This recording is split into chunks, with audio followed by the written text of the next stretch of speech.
میں نے حیرت سے پوچھا آپ کون اور علی کہاں ہے؟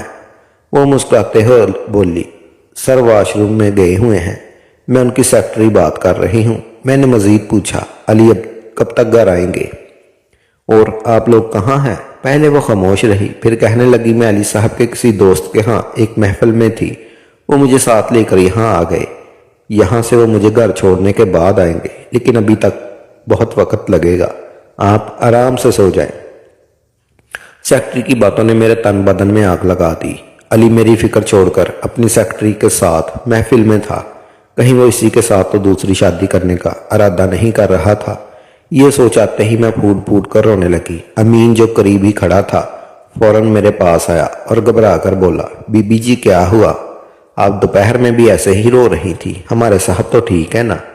امین کی بات کا میں نے کوئی جواب نہ دیا تو وہ خود ہی کہنے لگا بی بی جی چھوٹے موٹے جھگڑے تو ہر گھر میں ہوتے ہیں، اس میں اتنا پریشان ہونے کی کیا بات ہے، سب کچھ خود ہی ٹھیک ہو جائے گا۔ میں نے روتے روتے انکار میں سر ہلایا اور کہا مجھے نہیں لگتا کہ کچھ ٹھیک ہوگا، کیونکہ تمہارے صاحب تو میرے سر پر سوتن لانے کا فیصلہ کر چکے ہیں۔ میرا دل اتنا بوجھل ہے اور پریشان ہے کہ میں نے امین کے سامنے وہ بات کہہ دی جو شاید کبھی سوچ بھی نہیں سکتی تھی۔ میں نے روتے ہوئے بتایا میں ماں نہیں بن سکتی اور اسی وجہ سے میرا شوہر دوسری شادی کرنا چاہتا ہے۔ یہ سنتے ہی امین حیران ہو گیا، وہ جلدی سے بھاگ کر میرے لیے پانی لایا اور کہنے لگا مارکن پریشان نہ ہو، ہر پریشانی کا کوئی نہ کوئی حل نکل آتا ہے۔ میں نے روتے ہوئے انکار میں سر ہلایا، کرسی سے ٹیک لگائی۔ میں نے کہا امین پتہ ہے میں نے شہر کے ہر بڑے ہسپتال میں چیک اپ کروایا، ہر ڈاکٹر کو دکھایا، لیکن کوئی مسئلہ ہی نہیں، کوئی علاج ہی نہیں دیتے، بس کہتے ہیں کہ جب خدا کی مرضی ہوگی تب اولاد ہو جائے گی، لیکن یہ بات علی کو کون سمجھائے، اسے تو بس اولاد کی خواہش مار رہی ہے اور اسی وجہ سے وہ مجھے چھوڑ کر دوسری شادی کرنے کو تیار ہو گیا۔ امین افسوس بھری نظروں سے دیکھتے ہوئے بولا آپ تو صاحب سے اتنی محبت کرتی ہیں، ان کا اتنا خیال رکھتی ہیں، پھر وہ ایسے کیسے کر سکتے ہیں؟ میری یہ آنکھیں بند کر لے اور کہا امین تمہارے صاحب وہ شخص ہیں جن کے لیے میں نے زمانے کی ہر رکاوٹ توڑی، اپنی ہر حد پار کی، اگر انہوں نے مجھے چھوڑ دیا تو میں مر جاؤں گی، میرے پاس کوئی ٹھکانہ بھی نہیں۔ امین میرے قدموں میں بیٹھ کر کہنے لگا بی بی جی آپ کے گھر والے کہاں ہیں؟ گھر والوں کا ذکر سنتے ہی میری آنکھوں سے آنسو ٹپکنے لگے اور ماضی کے لمحے میری نظروں کے سامنے گھومنے لگے۔ میں اپنے والدین کی اکلوتی بیٹی تھی، میرے والدین مجھ سے بے حد محبت کرتے تھے، میری خاطر انہوں نے اپنی ہر خواہش قربان کر دی، انہوں نے مجھے شہر کے سب سے بڑے اسکول میں داخلہ دلایا، میرے منہ سے نکلی ہر فرمائش کو میرے بابا چٹکی بجا کر پورا کر دیتے تھے۔ انہوں نے کبھی نہیں کہا کہ ہم مڈل کلاس لوگ ہیں، تمہاری بڑی بڑی فرمائشیں کیسے پوری کریں، بس میرے منہ سے لفظ نکلتا اور وہ اسے حرف آخر مان لیتے۔ ایسے ہی میں جوان ہوئی اور شہر کے بڑے کالج میں داخلہ لیا، وہیں میری ملاقات علی سے ہوئی۔ علی کالج میں پڑھتا تھا، بلکہ باہر آ کر کھڑا ہوتا تھا کیونکہ اس کے کچھ دوست وہاں پڑھتے تھے۔ علی نے مجھے پہلی بار کالج کے باہر ہی دیکھا تھا اور وہیں سے میرا پیچھا شروع کر دیا۔ اس کی بڑی سی گاڑی، خوبصورت لباس اور سیاہ آنکھیں نے مجھے دیوانہ بنا دیا۔ پھر جب اس نے بار بار محبت کا اظہار کیا تو مجھے پتہ ہی نہ چلا کب میں اس کی محبت میں گرفتار ہو گئی۔ مجھے علی سے بے پناہ محبت ہو گئی، میں کسی طرح سے اسے اپنا بنانا چاہتی تھی۔ آخرکار میرے کہنے پر علی نے میرے لیے رشتہ بھیجا، لیکن میری یہ حیرت کی انتہا رہی جب میرے والد نے اس رشتے کو قبول کرنے سے صاف انکار کر دیا۔ میں نے اپنے والد کو بتایا کہ میں علی کو پسند کرتی ہوں، لیکن اس کے باوجود بابا نے انکار کر دیا۔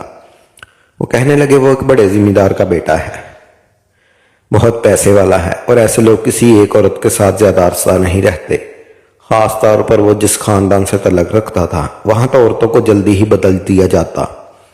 علی ایک شادی خاندان میں ضرور کرے گا اور پھر خاندان سے باہر جتنی بھی شادیاں کرے اس کا کوئی حساب نہیں۔ بابا کی یہ بات سن کر میں دنگ رہ گئی۔ میں نے کہا ضروری تو نہیں بابا ہر مرد ایسا کرے، وہ ذمہ دار ہے یہ مانتی ہوں، بہت پیسے والا بھی ہے، لیکن وہ مجھ سے محبت بھی تو کرتا ہے۔ میری بات سن کر بابا مسکرائے اور کہنے لگے تم ان لوگوں کو نہیں جانتی، ان کے خاندانوں میں اپنے بچوں کی ایک شادی خاندان میں کروانا روایت ہے، چاہے تمہیں پتہ چلے یا نہ چلے، لیکن ایسا ضرور ہوگا اور اس دن تم بہت پچھتاؤ گی۔ بابا نے صاف انکار کر دیا کہ وہ میری شادی علی سے نہیں کروائیں گے۔ جب یہ بات علی کو معلوم ہوئی تو اس نے خوب ہنگامہ کیا اور کہا، میں تو تم سے ہی شادی کروں گا، خاندان میں میری کسی سے شادی نہیں ہوئی اور نہ ہی ہوگی، میری بیوی صرف تم بنو گی۔ علی نے اس عزم نے مجھے مجبور کر دیا کہ میں اپنی ضد پر قائم رہوں۔ آخرکار میں نے فیصلہ کر لیا کہ شادی کر کے اپنے والد کو بتاؤں گی۔ میں نے علی کے ساتھ کورٹ میرج کر لی، اور وہ والد جو مجھ سے بے انتہا محبت کرتے تھے، ان کی پیٹھ میں نے اپنی اس حرکت سے خنجر گھونپا تھا۔ شادی کے بعد جب میں والد کے پاس گئی تو انہوں نے مجھے قبول کرنے سے صاف انکار کر دیا۔ میری غیر موجودگی کے ان 4 دنوں میں میرے والدین کو بدنامی ہو چکی تھی، اور میرے والد کو اپنی عزت بچانے کے لیے مجھے دھکے دے کر گھر سے نکالنا پڑا۔ علی نے مجھے بے حد محبت دی اور میرا بہت خیال رکھتا تھا، اور ہماری شادی مکمل خوشی کے ساتھ گزر رہی تھی۔ اگرچہ میں اپنے والدین کو یاد کر کے روتی تھی، لیکن علی مجھے بہلانے میں کامیاب رہتا۔ مجھے لگتا تھا میری زندگی ٹھیک ہو گئی ہے، لیکن علی نے اچانک اولاد کا مطالبہ شروع کر دیا۔ پہلے تو اس کی باتیں عام سی لگتی تھی، لیکن جب سال گزر گیا اور اولاد نہ ہوئی تو وہ مجھ پر دوسری شادی کے لیے دباؤ ڈالنے لگا۔ اب تو اسے صاف کہہ دیا تھا اگر 3 مہینے میں اسے اولاد نہ دے سکی تو وہ مجھے طلاق دے دے گا اور دوسری شادی کر لے گا۔ اس کی یہ بات سن کر میرا دل ٹوٹ گیا۔ میں مرنے کو تیار تھی، لیکن یہ سب سہنے کو نہیں۔ امین کے سامنے اپنا دکھ بیان کرتے ہوئے میرے آنسو بہتے جا رہے تھے۔ وہ خاموشی سے سب سن رہا تھا۔ میری بات مکمل ہونے پر آہستگی سے بولا، بی بی جی، اس مسئلے کا حل میرے پاس ہے، اگر آپ چاہیں تو میں آپ کو اولاد دے سکتا ہوں۔ یہ سن کر میں چونک اٹھی۔ میں نے بے اختیار کہا، بتاؤ امین، کیا حل ہے؟ میں کچھ بھی کرنے کو تیار ہوں۔ میں نے ڈاکٹروں سے علاج کروایا، دم درود کروایا، لیکن کہیں سے بھی کوئی خوشی نہ ملی۔ امین کہنے لگا، بی بی جی، یہ آپ مجھ پر چھوڑ دیں، کل تک آپ کا مسئلہ حل ہو جائے گا۔ اس سے پہلے میں کچھ اور سوال کرتی۔ علی کی گاڑی کا ہارن سنائی دیا، وہ واپس آ چکا تھا۔ امین فوراً برتن اٹھا کر باورچی خانے چلا گیا اور اپنے کمرے میں آ کے سو گئی۔ تھوڑی دیر بعد علی کمرے میں آیا۔ وہ بہت تھکا ہوا لگ رہا تھا۔ اس نے اپنا کوٹ بستر پر پھینکا اور جوتے اتارتے ہوئے کچھ کنگنانے لگا۔ اس کے انداز بتا رہے تھے وہ خوش ہے۔ میں فوراً اس کے پاس گئی اور پوچھا، آپ کہاں تھے؟ میں نے آپ کو فون کیا تھا، لیکن آپ کی سیکرٹری نے فون اٹھایا۔ علی نے مجھے گور کر دیکھا اور غصے سے کہا، میری جاسوسی بند کرو، اگر کچھ کرنا چاہتی ہو تو مجھے اولاد کی خوشی دو۔ یہ کہہ کر اس نے اپنا جوتا ہوا میں اچھالا اور دور جا گرایا اور خود واش روم میں چلا گیا۔ اس کے یہ الفاظ میرے دل پر ایک گونسا بن کر لگے۔ اب میرے ہر سوال کا جواب علی کی طرف سے ایک ہی ہوتا تھا، مجھے اولاد چاہیے۔ اگلے دن ہی علی صبح دیر تک سوتا رہا۔ میں ساری رات تڑپتی رہی، کبھی ایک کروٹ تو کبھی دوسری طرف کروٹ۔ دل و دماغ میں یہی چل رہا تھا کہ آگے اب کیا ہوگا۔ کیا علی اپنی سیکرٹری سے شادی کر لے گا یا کسی اور کو میرے سر پر سوتن بنا کر لے آئے گا؟ اور اگر ساتھ ہی وہ مجھے طلاق دے دیتا تو میں کہاں جاتی؟ مجھے ایک پل کا چین بھی نہیں آ رہا تھا۔ مجھے انتظار تھا کہ کب علی دوبارہ اپنے کام پر جائے اور میں امین سے وہ طریقہ پوچھوں جس سے مجھے اولاد مل جاتی۔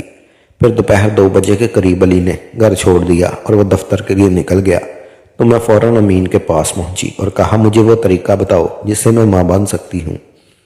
امین نے مسکرانا شروع کر دیا اور کہنے لگا، آپ اپنے کمرے میں ہی انتظار کریں، جب رات صاحب گھر نہیں آئیں گے میں وہیں آ کر آپ سے بات کروں گا۔ ابھی یہاں بہت سارے ملازم ہیں جو صاحب کو ہر بات بتاتے ہیں، ایسا نہ ہو کوئی مشکل کھڑی ہو جائے۔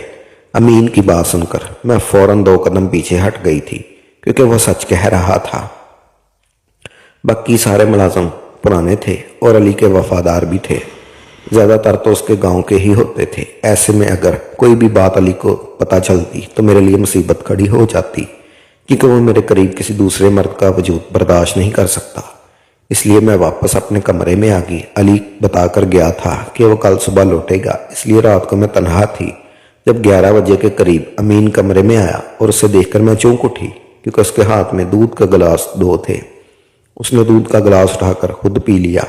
اس کے بعد اس کی حالت عجیب سی ہونے لگی۔ وہ مجھ سے کہنے لگا، بی بی جی، آپ بھی دودھ پی لیں، لیکن میں نے انکار کر دیا اور کہا، مجھے بتاؤ وہ کون سا طریقہ ہے جس سے میں ماں بن سکتی ہوں۔ امین نے اپنے لبوں پر انگلی رکھ کر مجھے خاموش رہنے کا اشارہ کیا۔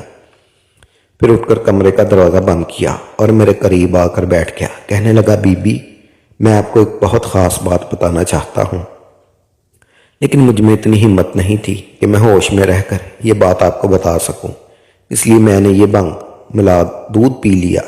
اب آپ کو وہ خاص بات بتا سکتا ہوں جو آپ کی زندگی بدل دے گی۔ اور پھر امین نے آہستگی سے وہ انکشاف کیا جس سے سن کر میرے دل کی دنیا ہی بدل گئی۔ وہ کہنے لگا، کمی آپ میں نہیں، آپ کے شوہر میں ہے۔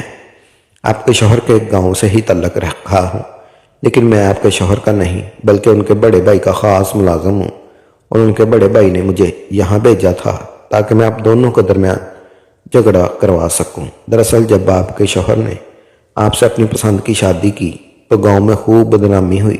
پھر آپ کے شوہر نے گاؤں میں بھی کسی اور لڑکی سے یعنی خاندان کی کسی لڑکی سے شادی کرنے سے انکار کر دیا تھا، جس کی وجہ سے آپ کے شوہر یعنی علی کے بڑے بھائیوں نے ان سے اپنا تعلق ختم کر لیا۔ لیکن اندر ہی اندر وہ چاہتے تھے کہ علی دوبارہ ان کے ساتھ جڑ جائے، کیونکہ ذمہ داری کا معاملہ تھا، زمینیں سارے بھائیوں کی سانجھی تھی، اس لیے وہ آپس میں کوئی لڑائی جھگڑا نہیں چاہتے تھے۔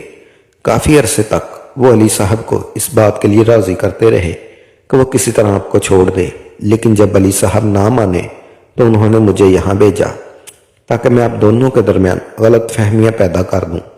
میں جوان تھا، خوبصورت تھا، اس لیے میرے مالک نے کہا تھا، اگر تم جا کر علی کی بیوی کو قابو میں کر لو تو وہ خود ہی اپنی بیوی کو طلاق دے دے گا، کیونکہ وہ ایک غیرت مند مرد ہے۔ میں اسی ارادے سے اس گھر میں آیا تھا، لیکن یہاں آ کر جب میں نے آپ کو روتے ہوئے دیکھا، آپ کے اور صاحب کے درمیان کشمکش دیکھی، تو میں خود پریشان ہو گیا کہ آپ دونوں کے درمیان تو وہ محبت تھی ہی نہیں جس کے قصے میں نے گاؤں میں سنے تھے۔ پر کل جب آپ نے مجھے ساری بات بتائی تو مجھے بہت افسوس ہوا۔ یہ سوچ کر میرا دل کانپ اٹھا کہ میں دو میاں بیوی کے درمیان طلاق کروانے کی وجہ بننے جا رہا تھا۔ ایسی لڑکی جو پہلے ہی خود پر اپنے گھر کے دروازے بند کر چکی ہے، اگر میں اس کے لیے اس کے شوہر کے گھر کے دروازے بھی بند کروا دیتا تو اس کے ساتھ پھر کیا ہوتا، اس سوچ نے مجھے پریشان کر دیا تھا۔ اور میں نے بھی جب آپ سے کہا کہ میں آپ کے اولاد کی خوشی دے سکتا ہوں، دراصل آپ کو اولاد نہ ہونے کی وجہ وہ دوا ہے جو میں پچھلے کچھ عرصے سے علی صاحب کو دے رہا ہوں۔ ہو سکے تو مجھے معاف کر دے، مجھے ایسا کرنے کے لیے میرے مالک نے مجبور کیا تھا۔ پھر اس نے بتایا کہ وہ علی کو دودھ میں کوئی دوا ملا کر دے رہا تھا، جس کی وجہ سے وہ فی الحال باپ نہیں بن پا رہا تھا۔ وہ معافی مانگتے ہوئے کہنے لگا، اب میں صاحب کو وہ دوا نہیں دوں گا، میرے دل پر ایک بوجھ تھا، اس لیے میں نے اپنا یہ گناہ آپ کے سامنے قبول کر لیا۔ آپ چاہیں تو مجھے معاف کر دیں، چاہے تو سزا دے دیں، لیکن یاد رکھیں کہ علی صاحب کے گھر والے ایک نہ ایک دن آپ دونوں کو جدا کرنے کے لیے کسی بھی حد تک چلے جائیں گے۔ امین کی بات سن کر میں نے اس سے کہا، اگر یہ سچ ہے تو تم اپنے مالک کے سامنے اس بات کو قبول کر لو، ابھی اس کو سارا سچ بتا دو تاکہ میری زندگی ہمیشہ کے لیے ٹھیک ہو جائے۔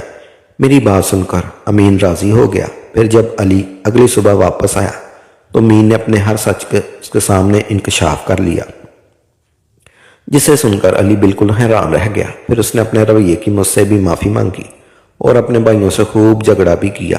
امین کو علی نے اپنے پاس ہی نوکری پر رکھ لیا تھا، کیونکہ اب علی کے بڑے بھائی گریزہ کو دوبارہ اپنے پاس رکھنے والے نہیں تھے۔ میرا اور میرے شوہر کا تعلق بہتر ہو گیا تھا اور 2 مہینے بعد ہی مجھے ماں بننے کی خوشخبری بھی مل گئی تھی۔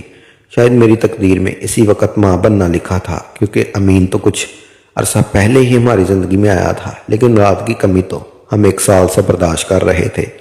شاید علی کے گھر والوں کا سچ اس طرح کھلنا تھا۔ اولاد ہونے کے بعد میں ایک بار پھر اپنے ماں باپ کے گھر گئی تھی۔ اس بار میرے ماں باپ نے مجھے قبول کر لیا تھا اور وہ بھی مجھے بہت یاد کرتے تھے۔ مجھے اپنی غلطیوں کا احساس ہو چکا تھا اور میں نے ان سے بہت معافیاں مانگی تھی۔ آج میری زندگی میں سب کچھ ٹھیک ہو گیا، لیکن اس کے پیچھے کہیں نہ کہیں امین کا ہاتھ ہے۔ اگر وہ نہ ہوتا تو شاید میری زندگی کا یہ رنگ میں نہ دیکھ پاتی جو میں نے دیکھا تھا۔ شاید مجھے اپنے ماں باپ کی قدر نہ ہوتی اور شاید علی کو بھی احساس نہ ہوتا کہ انہوں نے میرے ساتھ کتنا برا رویہ اپنایا تھا۔